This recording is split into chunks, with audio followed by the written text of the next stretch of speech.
Good morning and Happy New Year. I hope you guys are off to a fantastic start. Here we are, New Year 2021, Money Truth Moments with the one and only Judy Copenbarger. Happy New Year, Judy. Happy New Year, Carlos. And what a great year it is already. I'm so excited. Day 5, and we're on a roll. Oh, absolutely. I am very excited about today's show, not only because it is the first show of the year, but we also have, like everything else in life, we need to do a little bit of planning. So in today's topic, we're going to talk about Judy Copenbarger's 2021 goals, and we have some questions that have come up, and we definitely would like to share this also with the audience as well. So what do you say we get started? I am ready. Let's go. All right. So let's begin with, it is a new year. There has been a lot of transitions. We have also seen, we're going to leave the past as past for 2020 and just focus on 2021. So what does 2021 look like, right? Some of us are looking to maybe retire this year by choice. Others are, I hate to say it, but maybe forced to retire because of things that are happening in our world. So what are some key things that can help us prepare, whether we're doing it voluntarily or, we're kind of being pushed a little bit along the way? Yeah, that's a great question. And it's on a lot of people's minds right now. I'm getting feedback. It's like, well, should I just wrap it up now? Even people in education, they're not having fun. If they were, going to retire last year, this year, next year, they're thinking, maybe this isn't how I want to end it. So, and then all kinds of professions, we're seeing that. But I'd say if this is a year for whatever reason that you're retiring, and retire doesn't mean the rocking chair on the porch, right? These days, they say the 80 is the new 60, the 70 is the new 50, and all that they say. It's kind of true. We're living longer than we were decades ago. We're more active than we were, and we have a whole lot more to offer. And I love seeing that happen. So retire, if you put a dash in it, re-tire, that just means put on a new set of wheels and keep going on your journey, right? So that might be a consideration for you. So I think the first thing to think about, if that's the season that you're in or you're considering being in that season, is to update your spending plan. What exactly are your expenses and what would they be ideally for you? It's about goal setting. What do I need my money to do for me? And if I am retiring and I'm not going to earn money anymore, maybe you're going to volunteer or spend more time with your family or travel. If you're going to be doing those things and the money that you have is going to be your income or you have a pension, do some goal setting. How do I want to allocate these funds for myself and for my family? You might want to consider creating a specific financial roadmap, which I love facilitating for people. You actually end up with a roadmap that helps you line up your goals and your values to give you the best outcome and the best probability of achieving your most important goals. It's about educating yourself and making sure when you know better, you can do better. So, for example, picking up the Money, Truth, and Life book, it talks about all the pillars of finance and how you can learn what not to do as well as what to do. And I think if you take advantage of the 4Ds, anytime there's transition coming up, and that's reflecting on your why. Why am I here? What's my purpose for the next season of life? Your what? What am I trying to accomplish now? What am I going to be trying to accomplish in this next season? Am I wanting to survive? Am I wanting to thrive? What's the legacy I want to create for my family? Is my lifestyle going to be different when I'm not having the same profession that I've had over the years? Will I be downsizing or will I be upgrading in this retirement season? Do I want to leave an inheritance or do I want to spend it all right up to the day I die? So here are the 4Ds that you might consider. The first one is discovery. And that's the why that we talked about. The next one is determination. What am I going to be doing? The next one is discussion. So talk to the advisors in your life that tell you that what you can afford to do as a lifestyle, and make sure you include your family and your spouse if you're married in that conversation. So you're in alignment, and then deliver that. What's the how? How are we going to do it? And what are we going to do next? Excellent. And that's very important. And actually, before moving on, talk a little bit about also when we're talking to financial planners, There's a lot of folks right now, especially in this new year, again, as we're adapting to new rules, new changes, and all of that. What are some key things that we should look at when we're talking to a financial planner to know that this may be the right fit for us? Well, financial planner is kind of a funny term because there are people that say they're financial consultants, people who say they're financial planners, financial advisors. There's all these words around financial people that can be helping you. A financial planner, if you're a CFP, a certified financial planner, you actually are a person that has to have at least a college degree, and you have to have a lot of education beyond that to be able to advise people properly.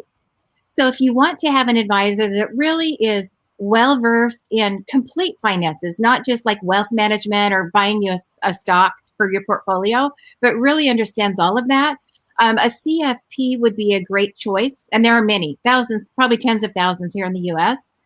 That would be someone that has to know something about tax, something about estate planning, something about investments, how they work, how not to use the ones that are not appropriate for you. That'd be a good step. If you want someone that has to work in your best interest, because financial advisors don't have to work in your best interest, and often they aren't. They're considering your best interest, but it's like one of many buckets they need to fill, right? They work for the company, the organization, the bank, for themselves. You could hire a fiduciary. And a fiduciary, there are several designations for that, but an AIF is an accredited investment fiduciary.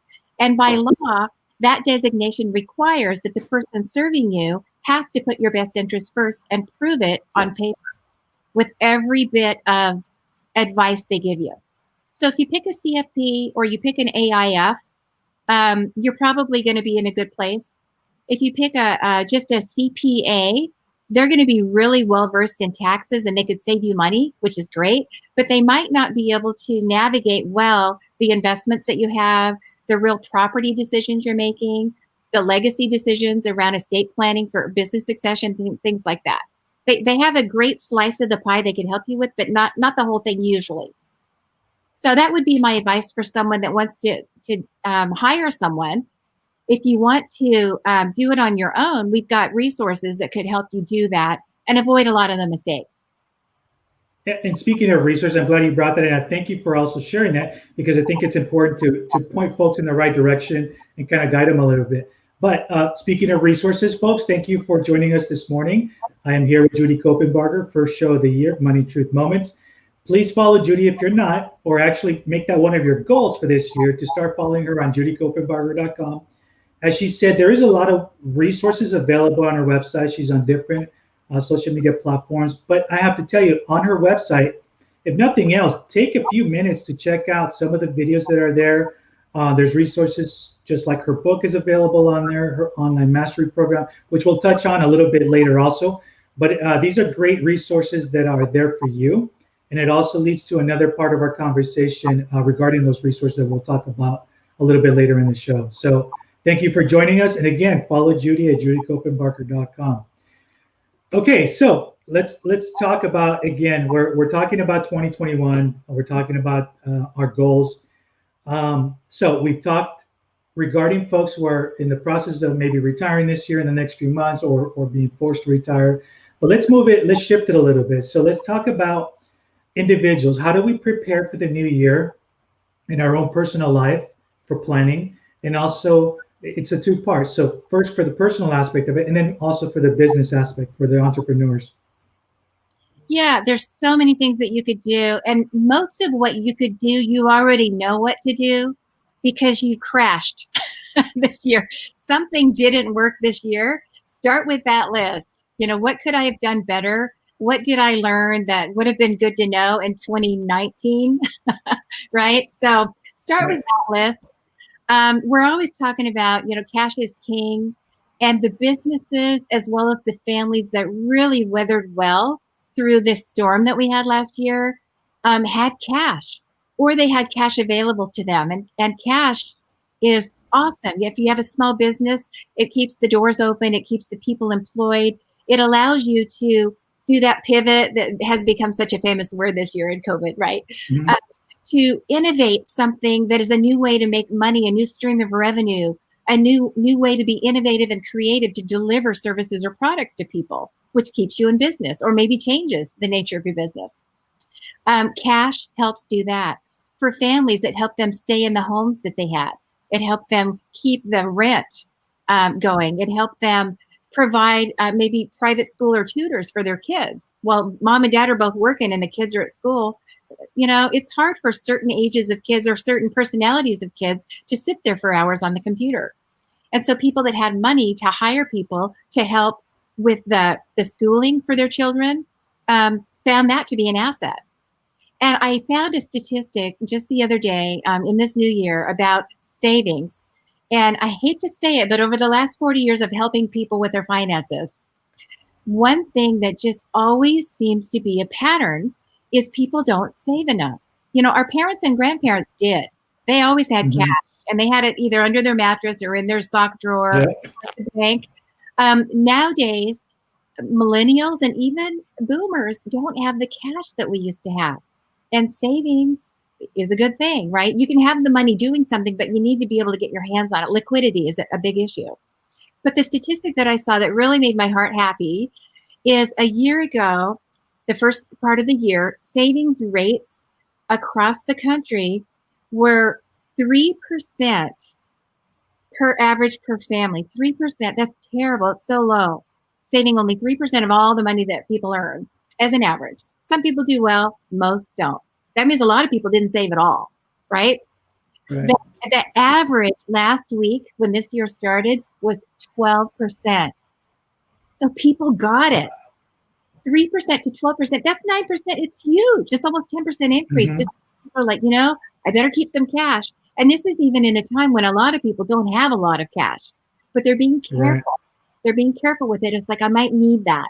And I love that. I don't love a pandemic, but I love that about a pandemic. I love that about a critical year, whether it's a health issue or a tax issue or a political issue or a financial issue, economic. When people go, oh, maybe I should be more careful and more mindful in how I allocate my dollars and save a little bit more, that's what's happening, and I love it. That's awesome. And it's actually a very good point that although this pandemic has brought a lot of negative attached to it, there's also folks like you mentioned that have turned this around and look at how do we get past this. We're not just going to sit here and just dwell in this. We're going to keep our eye on the prize, basically moving forward. And I think that's great. There's still folks that are struggling, but I will tell you that one of the key things, like you said, we saw this increase in savings and all of that. But we also saw a wealth of us coming together as people, helping one another, being there for one another. And I think that's, again, those are the positives that come out of tragedy, sometimes too, which is great. And I'm glad you're bringing that up as well too. Folks, thank you for joining us this morning. I am here with Judy Copenbarger, first show of the year, Money Truth Moments. We are talking about what are some financial goals for 2021. We've talked a little bit about discussing about retirements. We talked about our own personal growth, and even for businesses as well too. So make sure that you are visiting Judy at judycopenbarger.com and make that one of your very first goals for this year. If nothing else, take some time, take a look at the website, take a look at the free videos and resources, and you'll get to know just what else is available. Let's move on a little bit also about, because I definitely want to have a little bit of time to talk about this, is we're talking about the financial planning, but we also need to talk about something that's very important that we also talked about last year, and that's how to build our legacy, especially now in 2021. How do we get to that point? I know for you, for example, was something that I want to talk about as well that I've done before, is that everything that you have done in your life, your your career, your success, #1 bestseller book on Amazon, you have your online mastery program. It's always been about helping people. It's never been about you driving into this rock star status, which you are, by the way, in the financial realm. But yeah, exactly. I love it. But what I'm saying, this has all been about you and your legacy, leaving that behind, leaving that resource for people to help. If you can talk a little bit about that, and then we can jump in on how we can better prepare starting this year for that same type of legacy. Yeah. Well, this work is part of my legacy. It's one of those layers of my legacy. Part of it obviously is leaving some wealth for our kids and grandkids and their kids. You know, we'd like to do that. Part of our legacy is instilling the values in them that we think will really serve them well and help them in life. Things like helping other people. Like you're mentioning in times like this, we had a man volunteer to come but put a beautiful American flag up for my mother in honor of my dad, who was a veteran. And people that do things like that for you, it's just like, wow, and they're suffering too. They're busy too. So taking the time, one thing that we did as a family, not on purpose, but when everything started happening here in Southern California in mid-March, late March, the groceries just went away. Distribution had to get rerouted. And there was a time when people couldn't find the staples. They talk about toilet paper, but here it was bread, flour, anything that would make, those things that we eat every day. Eggs was one of them. And we have, as you know, and a lot of the viewers might know, I love my chickens. We have a rare fruit farm and organic vegetable farm, and we have chickens and quail. And for probably 10 or 12 weeks, none of us ate one egg, which we eat a lot of eggs usually, because we had such demand for our eggs, because people would call and say, my kids won't eat anything else. I can't find eggs anywhere. No stores have eggs. No restaurants have eggs. They would say my grandkids, that's all they can eat. Or for dietary reasons, they needed the eggs. So we were selling like 4 at a time, 6 at a time, any that we could do to help people. And we gave a lot away just so people would have what they needed. So there's always things that we can do to help other people. That's part of the legacy. We want our kids to see that it's not just about ourselves and maybe living in a big house on a high hill with a fast red car somewhere in the garage. It's about the life print that we leave. So it's not a legacy that we leave, it's a legacy that we create. So I'd say one thing when it comes to the finances is to educate yourself. So in most areas of finance, you can find one little pillar that is going to give you the most gain. And the areas are like taxation. Maybe there's something that would really boost me if I was paying a lot less tax. Maybe the estate planning part, maybe it's investments, like getting your retirement plan and your stock portfolio the way it needs to be, insurances, all these areas. And if you look at all those pillars of finance and you rate them in your life right now, snapshot the beginning of 2021, and you say, if 10 is perfect, like I can't do anything else, I'm fully optimized, and 1 is like, wow, I really need help, what is your number? And if you rate each of those, you'll come up with a number. And then the best way to end this exercise is, what's the gap? If my insurances, I have a bunch of stuff in the file cabinet, I have no idea what it is, but I really want to get a handle on it and know if I have the right kind, the right amount, and all of that. I feel like it's a 4. I want it to be a 10, but it's a 4. The exercise is, what would it take for the 4 to become a 10? And the first part is probably looking at it, getting it out on your dining room table and see what you have. Call your insurance agents, and you might have several because there's lots of kinds of insurance. Right. And pull that together and then make a plan. Maybe it's around your investments. Maybe it's around your retirement planning because you're thinking that's going to be happening sooner than expected. But from that reflection and from that exercise, you can create an action plan. And I think, first of all, educating yourself, whether it's through our books or online mastering program, or from any information that we have on the YouTube, there's hundreds of videos that you can go see. I've created many of them, and they're to-do, 1 step at a time, to-dos for you to get these areas of life in order. That's free. So you can go and do that, but come up with an action plan that will help you finish 2021 better than you started it in the area of finance. Excellent. So, and actually, speaking of resources, this is perfect time to talk about this. Thank you, folks, for joining us. We are talking to Judy Copenbarger here. If you're not following her, please do so at judycopenbarger.com. And going to your website, there's 2 key elements that I want folks to be aware of that are very important. Well, obviously, you have a lot of free resources there, videos, things that you talk about, topics. Also, it's a link to your YouTube channel, which has a wealth of information and videos that folks can listen to them at their own pace with that. But I would like for you to talk a little bit about Money, Truth, and Life, #1 bestseller of Amazon. So congratulations on that. That was a great accomplishment last year. And also, if you can talk a little bit about the online mastery program, so folks are aware of what these two specific resources are that can help them also if they're looking to get started. Of course. Yeah, if you're a Kindle person, that's the quickest, easiest way to just get what you need. You can go on Amazon. We're bestsellers several places, but there's Amazon, Books a Million, Barnes and Noble, Target, wherever you can get a book, you can get Money, Truth, and Life.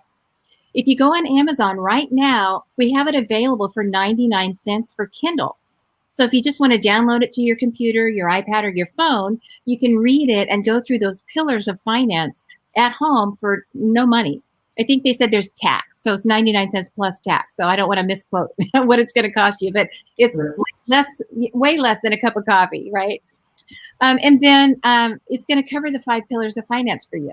So taxation, legal, insurance, cash flows and reserves, and investments. And by investments, I mean not only your IRA and your pension and things like that, it's also real estate and arbitrage and leveraging real estate and your banking, all of those business interests. It goes through all of that. Should I be incorporated or not, right? All of those things. So you can get the book and do that. You can also order on Amazon right now if you like the hard copy.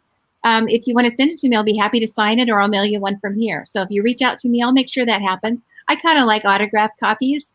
Most of the books that I keep on my shelf are autographed because I like to know the people, where the information came from. Happy to do that. Or if you want to gift it, we can make them available for you to gift. So just reach out if you want to do that. Now, the online mastery program, it's called Money, Truth, and Life Online Mastery Program.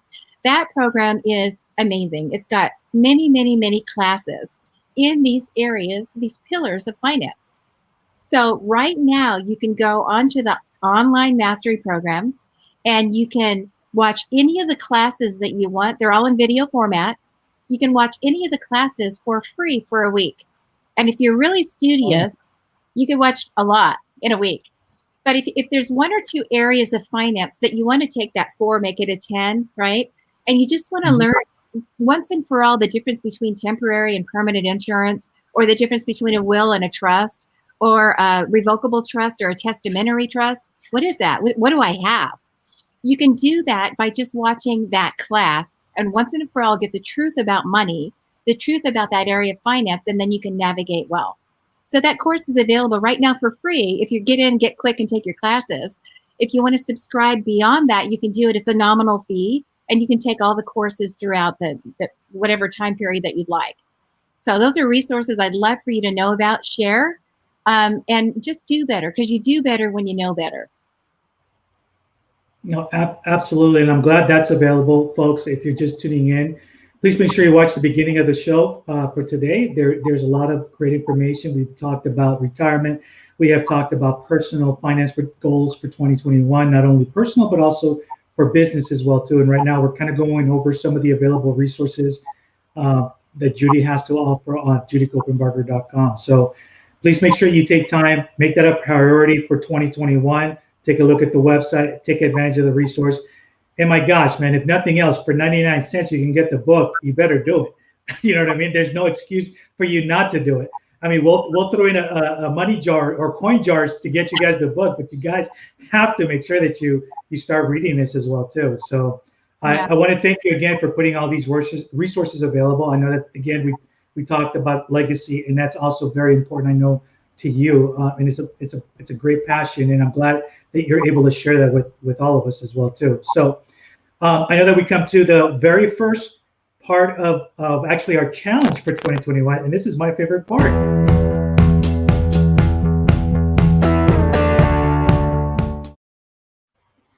All right, and so I want you to take us to remind us of our last challenge, and I can't wait for 2021's first challenge of the year.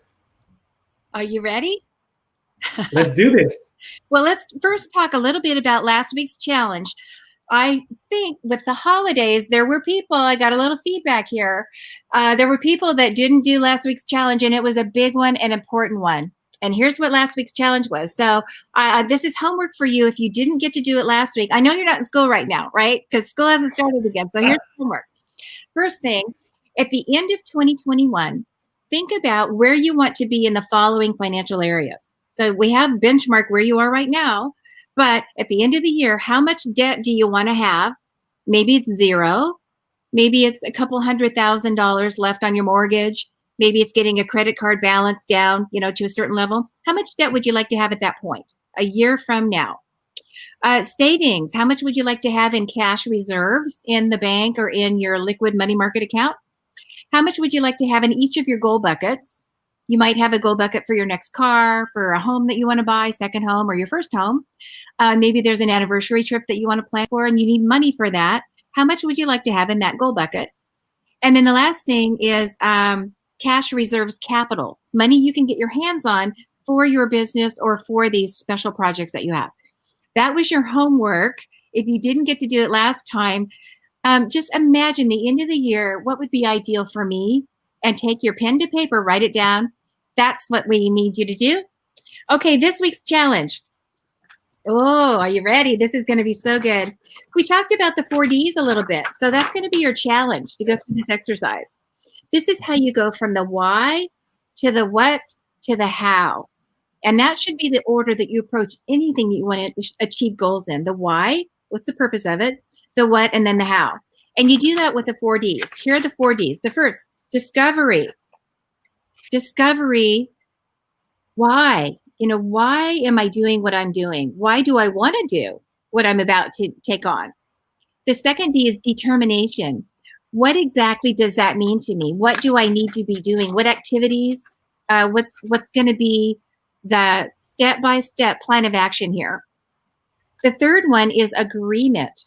So the agreement is going to be that discussion. The third D, discussion.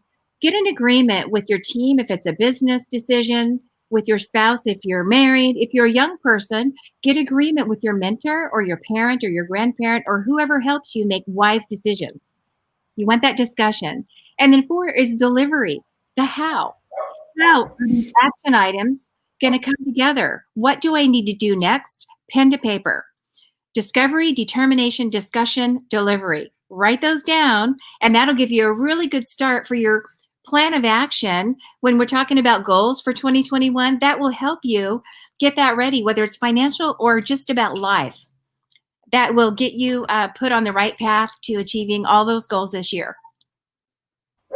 Well, that is definitely a great challenge. So we have the 4Ds, folks. Make sure you write it down. I got my pen. I got my paper ready. You've always told us about making sure that we write it down so it sticks. Here we go.